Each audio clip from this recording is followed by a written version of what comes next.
Credit scores range between 300 and 850 points. If yours is between 500 and 579, it's bad, rated as poor by both FICO and VantageScore. It reflects a history of derogatory marks on your credit report, like missed payments.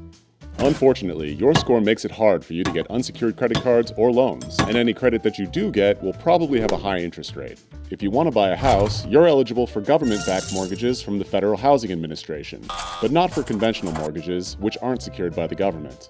To fix your score and regain access to credit, you should pay off your debts, continue to make on-time credit card payments in full each month, and dispute any errors on your credit report.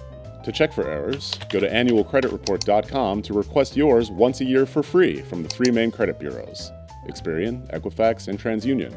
If you're struggling to pay off correctly reported debts, contact a nonprofit credit counselor to get help. Just make sure they're legitimate and affordable. It'll probably take between 16 months and 7 years for your score to fully recover. In the meantime, you might not qualify for unsecured credit or loans. However, you can pay a deposit to get a secured credit card with your current score and use it to build up a positive payment history while your score recovers. To take the next step towards better finances, watch these videos.